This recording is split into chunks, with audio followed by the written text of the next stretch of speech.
A society has many intricate parts that include many interactions between individuals and groups.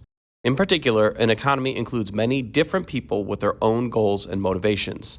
The board game Hegemony simulates this interaction through the interplay between four groups: capitalists, the middle class, the working class, and the state. Hegemony is an asymmetric game, meaning that each of the four factions plays differently than the other factions. This dynamic is very interesting because the four factions not only compete with one another, but they need one another to complete their goals. The game has 5 rounds of 4 phases: preparation, action, production, elections, and scoring. The action phase involves playing cards for actions or discarding those cards to take other actions, while the elections create a negotiation between players that requires them to schmooze one another for votes, while secret ballots force them to weigh how much influence they want to spend on each individual vote. While I have simplified the rules down to a paragraph, there's a lot going on with the asymmetric gameplay, so if you're intrigued to learn more in detail, check out my other videos that go over the general rules of the game as well as the distinct differences between each faction. This game was created as a simulation of a generic political economy. It is a heady game, but my 9-year-old loves it and has already learned a lot as she discovered the difference between revenue and capital, as well as thinking about how she could maximize her profits for her businesses. The elections are fun, as is considering how to make different policy proposals during your turn. While my 7-year-old son had a hard time getting into the actual game, the worker meeples are really cool, well designed, and there are a lot of them, so he has fun playing with them and creating what he calls Meeple City. The asymmetric nature of the game makes it a lot to take in. While I was able to play through the game with my daughter, there is a long way to go before I believe we have mastered the game. She enjoyed games as both the middle class and the capitalist, though I think the game as capitalist went more smoothly for her because the capitalist was more focused and straightforward in its tasks and goals. The game is a lot of fun, and the people I've played Hegemony with have enjoyed it. The 2 greatest challenges have been, first of all, the learning curve for a large game, and second of all, the time commitment. Combining the 2 challenges makes for a very long first session. Even for avid gamers who enjoy board games, the 4-hour-plus length of time makes it challenging to get a group together who will be able to play out the full game, and many game players don't like games that long. The game is significantly shorter with 2 people, but loses some of the interplay that happens between the various factions in a 3- and 4-player game.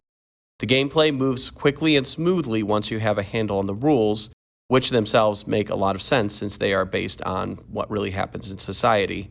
So it does not feel dull during the game, but the learning curve takes a while, and even though the game is moving along, there's a lot that needs to happen, and it still ends up being a long game. I supported this game as a Kickstarter primarily because I thought it was an excellent example of so many of the topics that I teach in my economics and U.S. government courses. In my series of Teaching with Games videos, many of the economics videos, particularly the videos related to macroeconomics that I am creating, reference Hegemony. There is a wealth of real-life application to the gameplay in this game. As of the creation of this post, my 7-year-old is not really interested in playing Hegemony. He did try to play with us one time, but was overwhelmed and had a hard time understanding what he was supposed to do. Perhaps he will want to give it a chance in the future, but time will tell whether this is the case. What he did like doing was playing with the wooden meeple characters, so the game has some appeal to younger kids just with the components, but that is a secondary bonus for the child who won't lose the meeples when playing with them on the table. My daughter loved playing this game. She already has an entrepreneurial spirit, so she enjoyed trying to build companies and make money. We had meaningful conversations about paying taxes, as well as our discussion about capital and revenue. She is constantly asking if we can play Hegemony, which shows me that it's an interesting game and enjoyable for her, and she's excited to play it more and learn more from the game.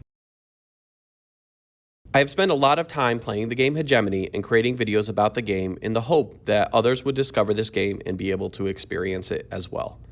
During the time I made the bulk of the videos, I did not write a review because what I have found out for myself is that every well-made new game seems amazing to me, and the real test is whether I'm engaged in the game after the novelty is worn off.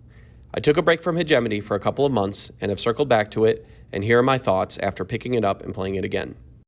This game is still a lot of fun for me. The topic of running businesses, paying workers, taxes, and proposing bills may not sound exciting for some, but I think the topic is important and the gameplay works very well. It is an enjoyable, interactive experience. Though the game takes 4 hours at times, the time moves quickly as you're always thinking about your next play or interacting with other people. I rank this game near the top of my favorite games.